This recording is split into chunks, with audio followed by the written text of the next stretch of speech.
Students, मैं भावना Mathur, lecturer electronics. आज मैं आपको ट्रांसड्यूसर के बारे में बताऊंगी। क्लासिफिकेशन ऑफ ट्रांसड्यूसर हमने इससे पिछले वाले लेक्चर में किया था कि ट्रांसड्यूसर होते क्या हैं और उनका क्लासिफिकेशन, और एक प्रकार का क्लासिफिकेशन हमने देखा था, प्राइमरी एंड सेकेंडरी ट्रांसड्यूसर क्या होते हैं। मैं पहले आपको एक बार वापस रिवाइज करती हूँ कि ट्रांसड्यूसर क्या होते हैं। ट्रांसड्यूसर वो डिवाइस है जो कि एक फॉर्म की एनर्जी को दूसरी फॉर्म में कन्वर्ट करते हैं, वो ट्रांसड्यूसर कहलाते हैं। तो अब ट्रांसड्यूसर के क्लासिफिकेशन में हमने पढ़ा था कि प्राइमरी एंड सेकेंडरी ट्रांसड्यूसर, पहला क्लासिफिकेशन यही पढ़ा था। अब दूसरा क्लासिफिकेशन था एक्टिव एंड पैसिव ट्रांसड्यूसर, और तीसरा था एनालॉग एंड डिजिटल ट्रांसड्यूसर। फिर चौथा ट्रांसड्यूसर एंड इनवर्स ट्रांसड्यूसर, और पांचवा था on the basis of principle used, on the basis of principle used. उसमें हमने देखा था रजिस्टिव, इंडक्टिव या कैपेसिटिव हो सकते हैं। तो आज हम रिमेनिंग चारों के बारे में देखेंगे कि ये क्लासिफिकेशन क्या होते हैं, किस प्रकार के होते हैं। तो सबसे पहले हम स्टार्ट करते हैं एक्टिव एंड पैसिव ट्रांसड्यूसर से कि एक्टिव एंड पैसिव ट्रांसड्यूसर क्या होते हैं। अब हमने एक्टिव एंड पैसिव ट्रांसड्यूसर के बारे में देखेंगे। एक्टिव ट्रांसड्यूसर वो होते हैं ये स्वयं वोल्टेज या करंट उत्पन्न करते हैं। ये सेल्फ जनरेटिंग टाइप होते हैं, मतलब इनको कार्य करने के लिए बाहर से पावर सप्लाई की आवश्यकता नहीं पड़ती है। इसके उदाहरण है पीजो इलेक्ट्रिक ट्रांसड्यूसर, दूसरा उदाहरण है थर्मोकपल। ये दोनों अलग अलग है, कंबाइन यूज नहीं लेते जैसे हमने प्राइमरी और सेकेंडरी में देखा था। इनमें ऐसा नहीं है, पीजो इलेक्ट्रिक ट्रांसड्यूसर अलग यूज आता है और थर्मोकपल अलग आता है। इन सारे ट्रांसड्यूसर की डिटेल स्टडी हम एक एक करके करेंगे। यहाँ सिर्फ हम एग्जाम्पल कंसिडर कर रहे हैं कि एक्टिव ट्रांसड्यूसर का एग्जाम्पल क्या है। तो मैं आपको एक देती हूँ पीजो इलेक्ट्रिक ट्रांसड्यूसर के बारे में बताती हूँ कि पीजो इलेक्ट्रिक ट्रांसड्यूसर क्या होते हैं। कि एक पर्टिकुलर टाइप के क्रिस्टल्स होते हैं, इन क्रिस्टल के किन्हीं दो सरफेस पे बल लगाते हैं तो अपोजिट दो सरफेस पे ईएमएफ उत्पन्न होता है। तो इनमें इन्होंने क्या किया, खुद ने ईएमएफ उत्पन्न किया, हमने अलग से इनको पावर सप्लाई नहीं दी। तो ये क्या कहलाता है, एक्टिव ट्रांसड्यूसर कहलाता है। इसी तरह थर्मोकपल भी क्या करता है, खुद वोल्टेज जनरेट करता है, इनको बाहर से पावर सप्लाई की जरूरत नहीं होती, इसलिए ये ट्रांसड्यूसर क्या कहलाते हैं, एक्टिव ट्रांसड्यूसर कहलाते हैं। Second, in active and passive. तो पैसिव ट्रांसड्यूसर क्या होते हैं, नाम से क्लियर है, इन ट्रांसड्यूसर को कार्य करने के लिए बाहर से पावर सप्लाई देनी पड़ती है, यानी बाहर से पावर सप्लाई देते हैं, वो हमारे क्या कहलाते हैं, पैसिव ट्रांसड्यूसर। बहुत सारे एग्जाम्पल, पैसिव के एग्जाम्पल ज़्यादा हैं, जैसे एलवीडीटी है, पोटेंशियोमीटर है, स्ट्रेन गेज है, ये सब क्या है, पैसिव ट्रांसड्यूसर है। जैसे हमने एलवीडीटी का डायग्राम अभी इससे पहले वाले लेक्चर में बताया था कि एलवीडीटी की प्राइमरी को हमने एसी सप्लाई से जोड़ा था, यानी इसको काम करने के लिए हमने क्या किया, बाहर से पावर सप्लाई दी। तो ये क्या कहलाया, पैसिव ट्रांसड्यूसर कहलाया। तो एक्टिव वो हो गए जो खुद वोल्टेज जनरेट करते हैं, और पैसिव वो हो गए जिनको कार्य करने के लिए बाहर से हमें सप्लाई की आवश्यकता होती है। अगला क्लासिफिकेशन हम पढ़ेंगे analogue and digital transducer. Analogue transducer क्या होते हैं और डिजिटल ट्रांसड्यूसर क्या होते हैं। अब इसका भी आपको नाम से क्लियर है कि एनालॉग सिग्नल और डिजिटल सिग्नल हम सब जानते हैं, उसी तरह का ट्रांसड्यूसर होता है। तो एनालॉग ट्रांसड्यूसर वो होते हैं जो कि एनालॉग आउटपुट देते हैं, यानी कि उनका आउटपुट टाइम के साथ लगातार परिवर्तित होता है।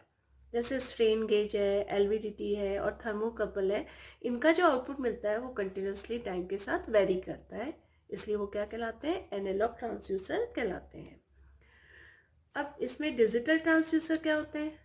अब इसमें को भी हम डेफिनेशन हमको पता चल सकती है कि डिजिटल ट्रांसड्यूसर वो होते हैं जिनका आउटपुट कंटिन्यूस नहीं होता, डिस्क्रीट फॉर्म में होता है या पल्स की फॉर्म में होता है, यानी इनका आउटपुट 0 या 1 की फॉर्म में होता है। तो डिजिटल ट्रांसड्यूसर वो हो गए जिनका आउटपुट पल्स के रूप में मिलता है, उनका आउटपुट 0 या 1 की फॉर्म में होता है। इसके एग्जाम्पल हैं शाफ्ट इनकोडर, टेको जनरेटर, इनका आउटपुट हमेशा पल्सेस की फॉर्म में मिलता है। ये डेफिनेशन हुई एनालॉग एंड डिजिटल ट्रांसड्यूसर की। नेक्स्ट क्लासिफिकेशन है हमारा ट्रांसड्यूसर एंड इनवर्स ट्रांसड्यूसर। वैसे हम ट्रांसड्यूसर की जनरल डेफिनेशन हमने क्या पढ़ी थी कि वह ट्रांसड्यूसर जो एक फॉर्म की एनर्जी को दूसरी फॉर्म में कन्वर्ट करते हैं, लेकिन यहाँ हम ट्रांसड्यूसर नॉर्मली हमको कैसा आउटपुट चाहिए होता है, इलेक्ट्रिकल सिग्नल हमको आउटपुट में हम प्रेफर करते हैं। उसका क्या कारण है कि इलेक्ट्रिकल सिग्नल के कई एडवांटेज हैं। इलेक्ट्रिकल सिग्नल का आप एम्पलीफिकेशन इजीली कर सकते हो, उसका अटेन्यूएशन इजीली कर सकते हो। सेकेंड है मास इनर्शिया इफेक्ट इनमें कम होता है। तीसरा ये है कि इलेक्ट्रिकल सिग्नल का पर घर्षण का प्रभाव कम पड़ता है। चौथा, इलेक्ट्रिकल सिग्नल को स्मॉल पावर से कंट्रोल कर सकते हैं। पांचवा, इलेक्ट्रिकल सिग्नल का ट्रांसमिशन और प्रोसेस करना आसान होता है। और छठा, कि इलेक्ट्रिकल सिग्नल को रिमोट इंडिकेशन में या रिकॉर्डिंग करने में हम काम ले सकते हैं। तो हम ये देखते हैं कि इलेक्ट्रिकल जो सिग्नल है वो हमारे लिए ज़्यादा बेनिफिशियल है। तो नॉर्मली हम कौन सा प्रेफर करेंगे? ट्रांसड्यूसर जिसका कि आउटपुट कैसा मिल रहा हो? इलेक्ट्रिकल मिल रहा हो। तो हम ट्रांसड्यूसर की जनरल डेफिनेशन में क्या ले लेते हैं कि वह ट्रांसड्यूसर जो नॉन इलेक्ट्रिकल क्वांटिटी को इलेक्ट्रिकल क्वांटिटी में बदलते हैं उन्हें हम ट्रांसड्यूसर कहते हैं। अलग से इलेक्ट्रिकल ट्रांसड्यूसर बोलने की बजाय हम उनको क्या बोल देते हैं? ट्रांसड्यूसर, क्योंकि इलेक्ट्रिकल ट्रांसड्यूसर के बहुत सारे एडवांटेज होते हैं। और वैसे इलेक्ट्रिकल ट्रांसड्यूसर की क्या डेफिनेशन होती है कि वह ट्रांसड्यूसर जो किसी भी फिजिकल क्वांटिटी को इलेक्ट्रिकल सिग्नल में बदलते हैं वो इलेक्ट्रिकल ट्रांसड्यूसर कहलाते हैं। तो यहाँ ट्रांसड्यूसर की भी वही डेफिनेशन ले ली हमने। ट्रांसड्यूसर नॉन इलेक्ट्रिकल क्वांटिटी को इलेक्ट्रिकल क्वांटिटी में बदलते हैं। तो हमने ओवरऑल देखा कि इलेक्ट्रिकल ट्रांसड्यूसर को हम प्रेफर करते हैं बजाय मैकेनिकल ट्रांसड्यूसर या अदर ट्रांसड्यूसर। अब इलेक्ट्रिकल सिग्नल हमारा किसी भी फॉर्म में हो सकता है। रेजिस्टेंस चेंज हो सकता है, करंट चेंज हो सकती है, वोल्टेज चेंज हो सकती है या फ्रीक्वेंसी चेंज हो सकती है। तो इसका उल्टा अगर हम देखें, अब जैसे एलवीडीटी एक एग्जांपल है। एलवीडीटी क्या हुआ? हम उसको ट्रांसड्यूसर बोल सकते हैं क्योंकि उसका आउटपुट कैसा मिल रहा है? हमें इलेक्ट्रिकल मिल रहा है। और इनपुट क्या देते हैं हम उसमें? डिस्प्लेसमेंट देते हैं, यानी वो मैकेनिकल सिग्नल को किस में बदल रहा है? इलेक्ट्रिकल सिग्नल में बदल रहा है। तो इसका एक एग्जांपल हमारा हो गया एलवीडीटी हो गया। इसी तरह से पोटेंशियोमीटर भी इसका एग्जांपल है। पोटेंशियोमीटर का आउटपुट भी कैसा मिलता है? इलेक्ट्रिकल मिलता है। तो ट्रांसड्यूसर की जनरल डेफिनेशन यहाँ जो इलेक्ट्रिकल ट्रांसड्यूसर की होती है वही होती है। अब ट्रांसड्यूसर का उल्टा क्या होता है? Inverse transducer. तो इनवर्स ट्रांसड्यूसर क्या होते हैं? ट्रांसड्यूसर तो वो हो गया जो नॉन इलेक्ट्रिकल क्वांटिटी को इलेक्ट्रिकल में बदल रहा है, और जबकि इनवर्स ट्रांसड्यूसर क्या हो गया? जो इलेक्ट्रिकल सिग्नल को किस में बदलेगा? नॉन इलेक्ट्रिकल क्वांटिटी में बदलेगा। तो इनवर्स की डेफिनेशन हुई वह ट्रांसड्यूसर जो इलेक्ट्रिकल क्वांटिटी को नॉन इलेक्ट्रिकल क्वांटिटी में बदलते हैं इनवर्स ट्रांसड्यूसर कहलाते हैं। For example piezo electric crystal.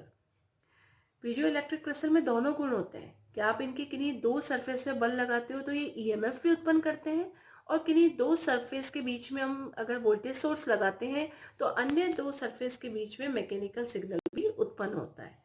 यानी ये एक इनवर्स ट्रांसड्यूसर भी के तरह भी कार्य करता है। तो ये हमारा क्लासिफिकेशन हो गया कि ट्रांसड्यूसर क्या होते हैं और इनवर्स ट्रांसड्यूसर क्या होते हैं। तो यहाँ इस टर्मिनोलॉजी में ट्रांसड्यूसर का मीनिंग है इलेक्ट्रिकल ट्रांसड्यूसर से। अब नेक्स्ट हमने क्लासिफिकेशन देखा था on the basis of principle used.